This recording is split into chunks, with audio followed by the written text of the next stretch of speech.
co-chair, I naturally took my place at the Austrian desk, where I had.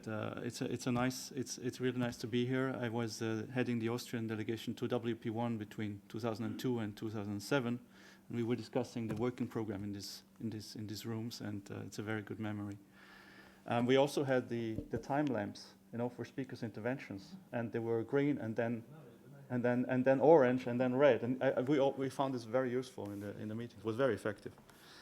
I want to bring a bit because we heard many papers already, and there was actually quite a lot of discussion contained in the paper presentation themselves. So I thought I really tried to bring in a bit a more a policy perspective where we currently stand in this journey of eventually, hopefully, bringing these models to bear at some point for policy design.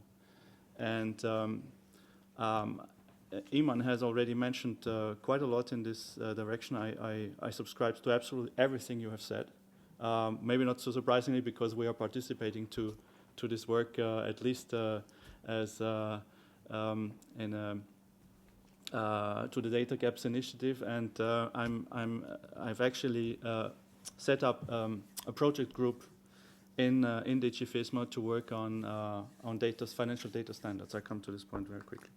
So I would like to share with you 4 points on actually positive networks effects, that because we always use it here as a risk monitoring tool and early warning and so on.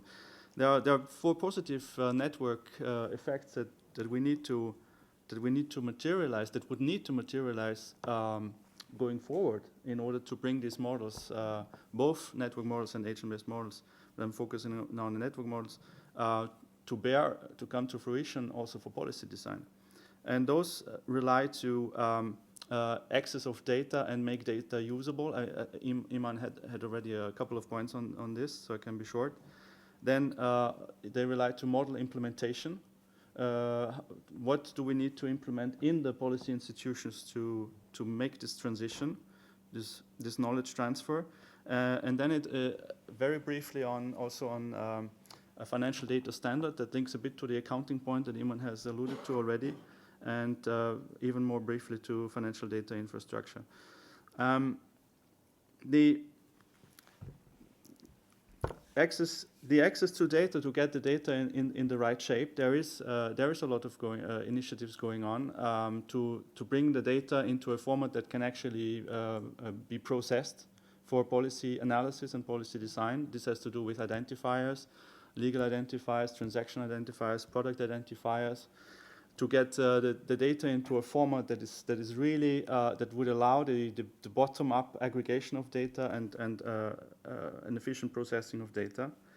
And I find something here emerging in the papers of this session, but also of the previous session, that I find quite interesting. Is there was a criticism, a quite broad criticism of network models, that they tend to overstate this risk in the system between the stable state and the catastrophic state where you have actual default. This was raised by Borio, for example, who said, well, it's not true. There will never be 20 defaulting banks. The banks are reacting to what happens when they see the first guy who is similar to themselves being in severe trouble. They have all kinds of mechanisms and all kinds of levers that they can trigger, and it is simply unrealistic to think that there is a default cascade that just goes on and goes on, as the network model suggests. I think this needs to be taken seriously, and when you know what happens inside CCPs, for example, is that they know actually much more than you as an academic researcher who gets incomplete data. A large CCP, for example, like ClearNet, that has even on top of it a large position in derivatives markets, they go actually through several nodes. They calculate something what they call alignment risk. So they look how unbalanced the book can become based on on the correlation of their clearing members with each other. So they use actually a form of network analysis, even if they don't use a formal network model, to take into account this interconnectedness, and they take measures based on this. So this goes in the same line as the Borer criticism. But there's also another interesting thing with the data is, and that for me is the more important one. It's completely going away from this early warning signaling approach.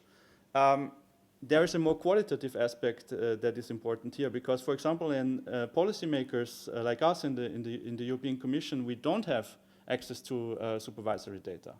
I mean, this is something.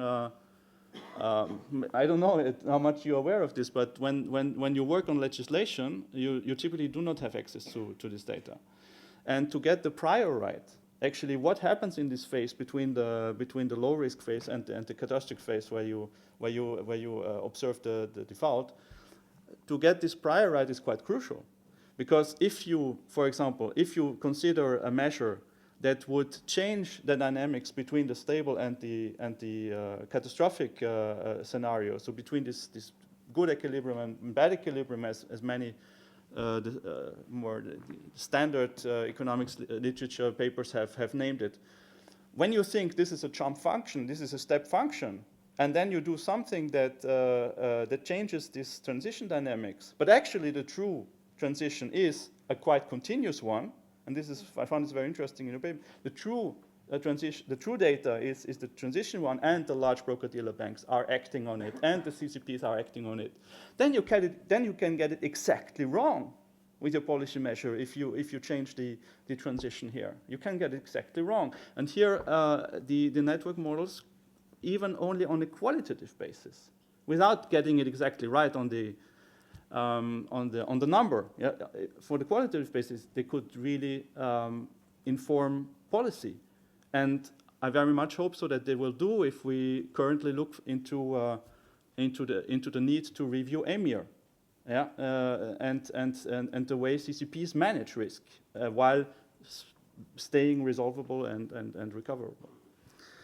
The second thing is skills and knowledge transfer. This is very early days, and Doyne always makes this point that in terms of person years invested into agent-based models or network models, this is very early days. These are very, very young classes of models, and we need many, many years to come to the stage of DSGE models, and even more years to come to macro models of the Cowles Commission approach type of models on which I was trained. Which I still like, because they have these nice accounting identities. Given that, we have to. It's quite a challenge to think about, how this knowledge transfer can happen, because I'm in talk with Stefan Thurner as well to make a demonstration in-house of the crisis model with senior management. But I can tell you, I'm preparing this for quite a while now, because policymakers are wary of models. The models have just failed us. So when you come now with, look, we have this fancy new models. So, oh no, not models. Leave me alone. Yeah, not more models. Yeah. So we have to overcome a very, very big hurdle here. And true, visualization can go a long way. Visualization can create excitement on the side of policymakers. Maybe in the best case, they create a feeling like, I want this.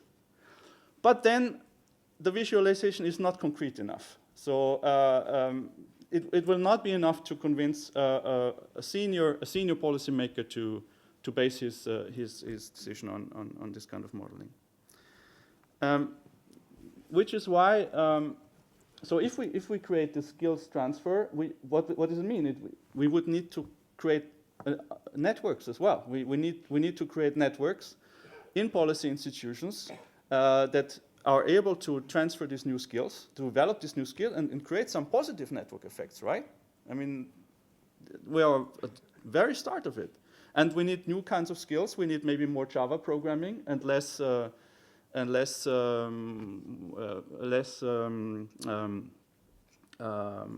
well, what should I name now? Not to be too harsh. Yeah.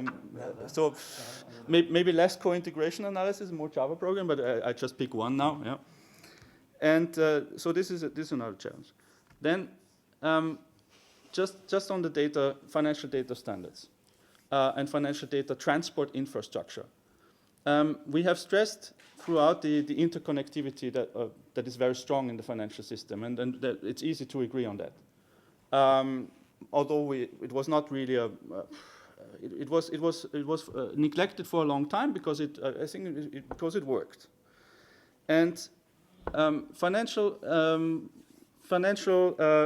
data standards are, if they are well done, they are networks traveling on networks. So we also saw we need to improve on this. We need to improve on this. We need to create standards that allow us to achieve this aggregation of risk data, to allow us to better share risk data. But then we only want to share what is absolutely necessary, and this is where I found the paper on the reconstruction of the network interesting, because we want ideally a standard that is not disruptive to the functioning of the financial system, which is characterized by many proprietary standards that were developed by private sector, that were developed for exchange for particular data, and so a standard that is a bit like the container in trade, yeah, that allows us to transport data without forcing institutions to create completely new data, and nevertheless tell us enough and allow authorities, and there is not only the top authorities like the BIS and the SSM, but also the authorities at national level, the authorities that deal with allowing different products to the market, to allow also at this level to exchange data and to make sense of data. And this could actually be a very, very strong positive network effect that could counter some of the negative network effects that we are talking about so much this morning. So I think I'll leave it to this one. I'll leave it at this point. I just would like to mention at the end, we have launched on the 30th of September a public consultation. This is called a call for evidence that runs until 6th of January. This is open that addresses itself to everybody. So citizens, institutions, the industry that we regulate, but also academia. And we have also some particular questions how digitalization and technology could change the way regulation impacts behavior in the financial sector, and the way different pieces of regulation interact with each other. And I would just like to warmly invite you to also contribute to this call for evidence and give us the best possible starting point early next year to go to this analysis, which is again then a network analysis, I guess, a kind of network analysis, to look at the interaction of different pieces of legislation, in particular the regulation of financial institutions and market infrastructure. Thank you very much.